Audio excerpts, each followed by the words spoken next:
It's been 7 years since Sam Heughan debuted as Jamie Fraser in Outlander. The time-traveling drama premiered on Starz on the 9th of August 2014 and is now many fans' favorite addiction. There have been standout moments for Katrina Balfe, who plays Claire Fraser, and Heughan over the past 5 seasons, as their characters' love and loss spanned 2 centuries. Join us in this video as we pick the best Outlander scenes to date. Don't go away. First up, Sam Heughan already had his best moment in the Outlander pilot. After going through the Craignadoon stones, Claire wanders through the woods. This is when she meets Jamie. Jamie puts Claire on his horse to help her stay warm, and he falls off during the ride because he'd been shot. While Claire doesn't trust Jamie in the least, the sexual tension between the two is already evident. Then Jamie never had an opportunity to raise Brianna, played by Sophie Skelton. Of course, this is because she was born during the 20th century. She grew up believing that Tobias Menzies' Frank was her dad, but this all changes during season 4. Brianna travels back to search for Claire and Jamie. In episode 9, called The Birds and the Bees, Jamie meets her for the first time without fully realizing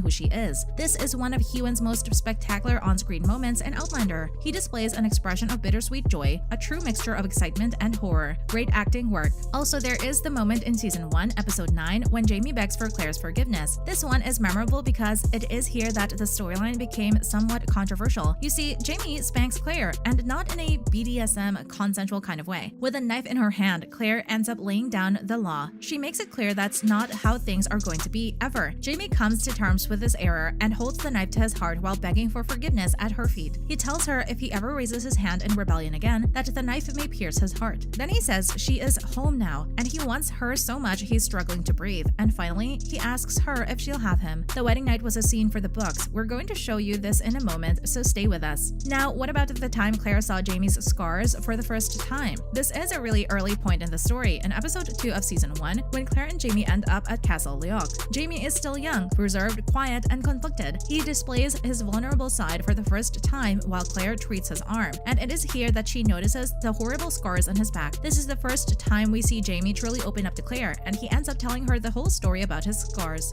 In season 3, there is the scene of Hellwater when Jamie rides away from Willie. Claire is in the 20th century. Jamie is in Hellwater, where he fathers a child. Jamie cannot tell Willie, his son, the truth about his paternity because it could encumber his inheritance, so Jamie keeps it quiet, but they do end up creating a close relationship. However, Jamie begins to show concern at the fact that Willie resembles him so closely. This, he is sure, can cause all kinds of problems if the wrong people were to notice. He makes the decision to leave Willie in the care of Lord John Grey, played by David Barry. There is so much pain in his eyes when he rides away. He refuses to look back, and this counts as one of the most gut-wrenching moments for fans around the world. Jamie comes face to face with Blackjack Randall for the first time since Wentworth Prison in season 2. The episode is called Best Laid Schemes. Heughan's performance in this episode is more than just a little fierce, and it glued viewers' eyes to the screen. He agrees to a duel with Blackjack Tobias Menzies even though Claire objects. Jamie is only vindicated for a brief moment, and then he is arrested. And boy, the wedding night was awkward before it got really hot. Episode 7 from the first season is considered one of the best. Claire and Jamie awkwardly try to consummate their marriage. Claire is from the 20th century and is a woman who truly owns her sexuality, while Jamie is a fumbling 18th century virgin. But what starts awkwardly develops into a level of intimacy that is beautiful to watch. This is where we see for the first time exactly how strong Jamie's connection with Claire is. In season 5, Murtagh dies in Jamie's arms, and Heughan's performance is one for the books. Murtagh is Jamie's godfather, played by Duncan Lacroix, and he was one of the most important people in Jamie's life. Their bond was never broken, but in The Ballad of Roger Mac, episode 7 of season 5, Jamie's loss is almost unbearable when Murtagh dies in the Battle of Alamance. To make it worse, Jamie and Murtagh were fighting on opposite sides. Remember Dragonfly and Amber? That was the finale of season 2. For the safety of her unborn child, Jamie insists Claire passes back through the stones and returns to the 20th century. He is sure he will die on the battlefield in Culloden and doesn't want to leave Claire in the 18th century all on her own. She has no desire to leave him, but eventually relents, even if it is reluctantly. They're both convinced they'll never see each other again. In this scene, Heughan's performance had many fans in tears. In it, he says, where he stands before God, he has only one thing on his heart. The Lord gave him a rare woman, and he loved her well. There's nothing like a sexy scene right before a battle. Stay with us. We'll bring you more about that shortly. And remember Jamie naked in the river? It was both shirtless and shameless, but it was a fantastic scene. Jamie has to hide from the redcoats, and he slips beneath a water wheel at the mill. Why naked, you ask? Well, he was going to check the wheel at the time. It hadn't been working for a while, and then the redcoats came. Jamie spends most of the scene underwater, but when he does emerge, the whole scene is worth it. Ask any female fan. At the Battle of Culloden, viewers finally see what happened in the battle, and also the final showdown between Blackjack Randall and Jamie. Although we've seen Jamie in action plenty of times before, this is where everything seems to culminate. Everything he's fought for so bravely is on display: his country, his wife, his fellow Scotsmen, and above all, Claire, his wife. Eventually, as he lies near death and badly wounded on the battlefield, he remembers that precise moment when he ran his archenemy through. This had viewers jump out of their seats. In episode 6, season 5, Jamie is in a real fix. He's gambling and ends up putting Claire's rings up for collateral. When the couple meets in the stables later, it causes a massive fight. He tells her she's a woman like no other and calls her a Sassenach, and then he reminds her she is still a woman. Upon this, and to make a point, Claire slaps him in the face. This is where the two collide with so much pent-up frustration. A bastard and turtle soup. Now, if you're wondering what we're on about, keep watching until the end of the video. Also, there was that sexy scene before the battle at Alamance. This takes place in season 5, episode 7. The battle is mere hours away. Jamie has to join the Redcoats against the Regulators, and Claire tries her darnest to distract him, but he's also ringing in a special birthday. Over and above that, Jamie is concerned that Willie turning 5 will somehow create more distance between them. In response, Claire initiates a tryst. This scene was both clever and beautiful because her sultry, breathy spin on Happy Birthday reminded so much of the Marilyn Monroe rendition. In episode 13 of season 3, after rescuing Ian Fraser, their kidnapped nephew, Jamie and Claire have some downtime on a vessel on its way back to Scotland. They are alone and unaware of the pending disaster that will cause them to resettle in North Carolina. Claire is radiating joy and starts touching Jamie. He immediately takes the hint and tells her he has given much thought about what he would like to do to her when they set foot on dry land. It turns out she didn't have to wait for dry land. There are so many dangers in the world, and Jamie and Claire don't understand many of them yet. When they get to land, they settle into a safe, cozy place in the woods for the night. There is a crackling campfire, and they engage in a deep and meaningful conversation. The profession of love they make for each other are earth-shattering. Jamie tells her that death is actually a small thing between them. He goes on to say when his body dies, and his soul will still belong to her. And on the back of those declarations, their passions start to rekindle like the coals on the fire beside them. While on the Artemis en route to Jamaica, the two find themselves in the doldrums. There is no wind and their water supply is dwindling. They were separated for the night. In the morning, a long overdue rainstorm alleviates the situation. This is more than enough reason to celebrate. Jamie and Claire stumble through the ship's passages, and when they find each other, their urgency to be together has them slipped unnoticed into a storage room. And finally, remember turtle soup? In episode 11 of season 3, with Fergus and Marsali finally married, an injured Claire and Jamie start a raucous evening on board the ship. They eat a turtle soup laden with sherry and prepared by Mr. Wallaby. Claire is in desperate need of antibiotics and is only barely able to administer them to herself when the aphrodisiac takes hold. She simply instructs Jamie to bolt the door. While tensions rise between Scotland and England, Claire and Jamie are back at Lallybroch. This is where Jamie tells Claire about his lineage. He says his father was a bastard and apologizes that he'd kept it a secret for all this time. He admits to being a coward. Claire presses on his heart that this makes no difference to her whatsoever and soon finds herself in his arms being carried up to bed. With a new season of Outlander on the horizon, we're sure to see many more memorable moments from Sam Heughan. But this is where we end the video for now. Remember to hit like, subscribe, and follow, and keep a lookout for our next contribution.